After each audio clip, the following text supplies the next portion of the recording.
नमस्कार। आज हम चर्चा करेंगे कि ध्यान करने से क्या होता है। मेरे कुछ मित्रों ने मुझसे पूछा कि आप विपश्यना विधि से ध्यान करते हैं, इससे क्या लाभ है। मैं इस बात को एक उदाहरण देकर समझाना चाहता हूँ। स्वामी विवेकानंद जी के एक मित्र थे। उनके एक मित्र लाइब्रेरी चलाते थे, तो वो रोज़ाना लाइब्रेरी से एक किताब इशू कराते, विवेकानंद जी को देते, दूसरे दिन उस किताब को जमा करा देते और इस तरह से रोज़ाना एक नई किताब इशू करा करके लाते थे। तो एक दिन लाइब्रेरियन ने उनसे पूछा कि आप रोज़ाना एक किताब इशू कराते हैं और दूसरे दिन जमा करा देते हैं, इसका क्या अर्थ है? क्या सिर्फ किताब के कवर को ही देखते हैं या पढ़ते भी हैं? तब उनके मित्र ने कहा कि मेरे मित्र जो हैं स्वामी विवेकानंद जी, वो रोज़ाना एक किताब पढ़ते हैं। तो लाइब्रेरियन को आश्चर्य हुआ कि ऐसा कैसे हो सकता है कि एक पूरी पुस्तक जिसको पढ़ते हुए लोगों को एक महीना लगता है, ज़्यादा भी समय लगता है, उसको एक दिन में कैसे पढ़ लेते हैं। तो वो स्वामी विवेकानंद जी के पास पहुँचे और पूछा कि आप वास्तव में पूरी किताब पढ़ते हैं या सिर्फ पन्ने पलट करके और कवर पेज देखकर इसे वापस कर देते हैं। स्वामी जी ने कहा, भाई मैं तो पूरी किताब पढ़ता हूँ, आप चाहे जिस किताब में से जो कुछ पूछना है पूछ लीजिए। उस मित्र ने जांच पड़ताल करने के लिए कई किताबों का हवाला दिया और स्वामी जी ने बता दिया कि उन किताबों में क्या क्या है। उसे बड़ा आश्चर्य हुआ, ऐसा कैसे हो सकता है कि कोई एक दिन में एक किताब पढ़ ले और पूरी याद हो जाए। उसने इस रहस्य को पूछा कि आप ऐसा कैसे कर सकते हैं। तब स्वामी विवेकानंद ने समझाया कि देखो, जब बच्चा पैदा होता है तो उसे कितने शब्द याद रहते हैं। सबसे पहले वह माँ बोलना सीखता है, तो पहला शब्द हुआ माँ। जब थोड़ा बड़ा होता है तब दूसरा शब्द याद आता है खाना, तो वो खाना शब्द याद करता है।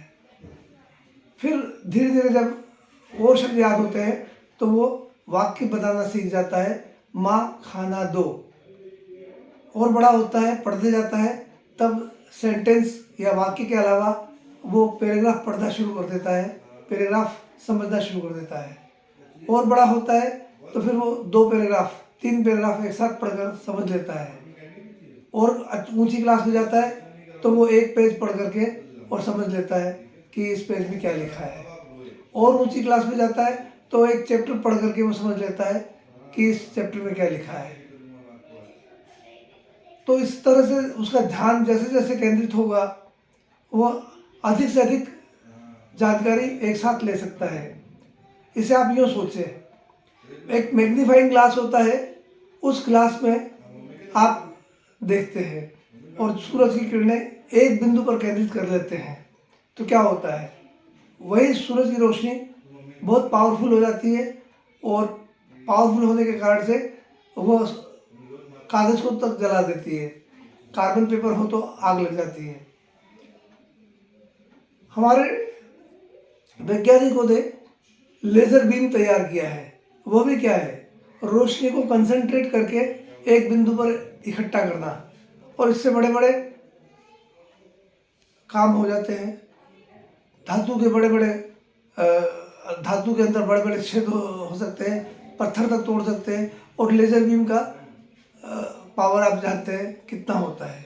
तो जैसे जैसे हम अपने मन को केंद्रित करेंगे, एक स्थान पर इकट्ठा करेंगे, तो हमारे मन की शक्ति बढ़ती चली जाएगी। विपश्यना विधि में मन को सबसे पहले नाक के नीचे और मूंछ वाले स्थान पर केंद्रित करना सिखाते हैं। 3-4 दिन तक इस स्थान पर केंद्रित करके मन को इकट्ठा करते हैं, एक पॉइंट पर लाते हैं। फिर इस केंद्रित मन को ऊपर से चोटी से लेकर के एड़ी तक और एड़ी से चोटी तक घुमाते हैं और सारे शरीर को देखते हैं। तो इससे ध्यान की शक्ति बढ़ती है, और जब ध्यान की शक्ति आपकी बढ़ेगी तो आप एक पेज ही नहीं, एक चैप्टर ही नहीं, एक पूरी किताब को एक दिन में पढ़ सकते हैं और याद कर सकते हैं। तो इस तरह से ध्यान करने से हमारे अंदर जो शक्तियाँ हैं वो बढ़ती चली जाती है और हम पावरफुल होते जाते हैं। मनुष्य का शरीर एक ब्रह्मांड होता है, इस ब्रह्मांड में वो कितना उन्नति कर सकता है ये उसके हाथ में है। तो विपश्यना विद्या द्वारा आप अपने जीवन को उन्नत बना सकते हैं, सुख से जी सकते हैं और एक दिन निर्वाण का साक्षात्कार भी, परम सत्य का साक्षात्कार भी कर सकते हैं। धन्यवाद, नमस्कार।